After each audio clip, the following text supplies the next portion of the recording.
अनसुने किस्से के इन पलटते हुए पन्नों में चलते हैं उस दौर में जब बॉलीवुड में ऐसी फिल्म बनी जिसने मौत के डर को जिंदगी दी थी। अक्सर लोग अपनी जिंदगी को खोने से डरते हैं, लेकिन क्या हो अगर आपको पता चले कि आपके पास जिंदगी के कुछ ही दिन हैं और आप उसे बिना डरे अपनी शर्तों पर जी सकते हैं। ये सुनने में जितना आसान लगता है, करना उतना ही मुश्किल है। लेकिन एक फिल्म आई जिसने लोगों को सिखाया कि जिंदगी बड़ी होनी चाहिए, लंबी नहीं। अब तक तो आप समझ ही गए होंगे कि हम बात कर रहे हैं फिल्म आनंद की। फिल्म रिलीज होने के बाद हिरानी अपने एक रिश्तेदार के साथ थिएटर जाने वाले थे। जिस रोज उन्हें जाना था उसी रोज किसी ने उनके रिश्तेदार का पॉकेट मार लिया। राजकुमार हिरानी के बालहट के कारण आखिरकार उनके रिश्तेदार उन्हें साथ लेकर पर्स की गुमशुदगी की रिपोर्ट लिखाने पुलिस के पास गए।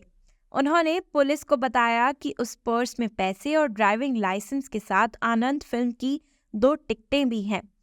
संयोगवश उन्होंने टिकट नंबर भी बता दिया। इतना सुनकर पुलिस वाले उन्हें थिएटर ले गए और चंद मिनट बाद बकायदा पर्स और पॉकेट मार दोनों के साथ हाजिर हो गए। पुलिसकर्मी ने उनसे मुस्कुराते हुए कहा कि मुझे पता था कि अगर इनके पास टिकट आ गई है तो ये फिल्म को देखने जरूर आएंगे। राजकुमार हिरानी की यादों से जुड़ा ये किस्सा सिर्फ एक घटना नहीं है, बल्कि 1971 में आई आनंद फिल्म की सफलता को दर्शाता है। क्लास और मास दोनों को एक साथ मंत्रमुग्ध करने वाली इस फिल्म के बनने की कहानी भी कम भावपूर्ण नहीं है।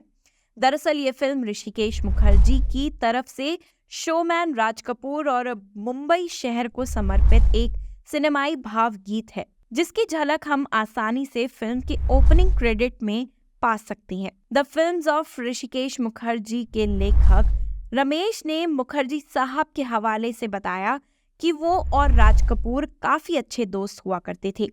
एक बार राज कपूर बीमार पड़े और मुखर्जी साहब को लगा कि शायद उनके दोस्त अब नहीं बचेंगे, लिहाजा राज साहब की दोस्ती के नाम ही इस फिल्म को उन्होंने गढ़ा। राज कपूर को मुखर्जी साहब बाबू मोशाय कहा करते थे। उनके इस संबोधन को भी उन्होंने फिल्म में बखूबी इस्तेमाल किया। राज कपूर के साथ साथ ऋषिकेश मुखर्जी ने अपनी फिल्म को उस कॉस्मोपॉलिटन बॉम्बे के नाम भी समर्पित किया है, जहां वो एक अजनबी की तरह आए थे और अपनी एक अलग पहचान बनाने में कामयाब हुए थे। फिल्म में मेल लीड राजेश खन्ना, जो कि आनंद का रोल प्ले कर रहे थे, उनका ये डायलॉग ऋषिकेश मुखर्जी के इस शहर के प्रति उद्गार की ही अभिव्यक्ति है। बम्बई शहर का जवाब नहीं, पंजाब, सिंध, गुजरात, मराठा, द्राविड़, उत्कल, बंगा, सब लोग यही तो हैं। मैंने फैसला कर लिया है कि बाबू मोशाय जीना तो बम्बई में, मरना तो बम्बई में। उस दौर में राजेश खन्ना अपनी रोमांटिक इमेज के बूते सिने प्रेमियों के दिलों पर राज कर रहे थे, लेकिन आनंद का किरदार उनकी उस स्थापित छवि से कहीं अलग था।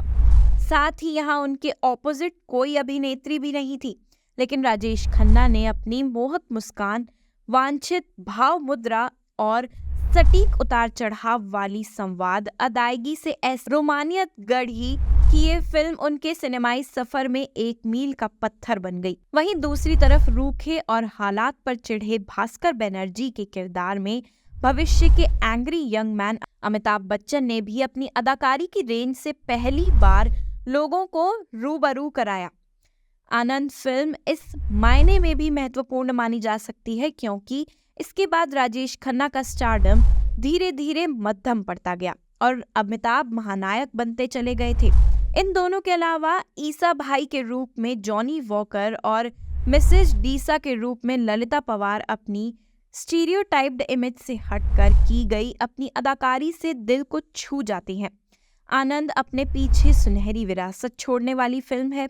आप जितनी बार इसे देखें, ठहर कर सोचें, उतने अर्थ संदर्भ आपके सामने खुलते चले जाते हैं। आज से 53 साल पहले 1971 में आई इस फिल्म के बाद हिंदी सिनेमा में बकायदा कैंसर आधारित फिल्मों का एक छोटा दौर चल पड़ा था। सफर, अनुराग, मिली, अखियों के झरोकों से आदि कुछ ऐसी फिल्में ही हैं जिसका केंद्रीय चरित्र कैंसर पर पीड़ित है। इसके अलावा मानवीय संबंधों को उकेरने वाली स्थिति परक फिल्मों को भी आनंद ने राह दिखाई, जिसका शानदार विस्तार हम राजकुमार हिरानी की फिल्मों तक में देख सकते हैं। कुल मिलाकर कहें तो आनंद हिंदी सिनेमा की उन चंद फिल्मों में शुमार की जा सकती है जो कालगत सीमाओं को तोड़कर मनोरंजन से कहीं ज्यादा जीवन के लिए संदर्भवान फिल्म कही जा सकती है। तो ये थे फिल्म आनंद से जुड़े कुछ किस्से।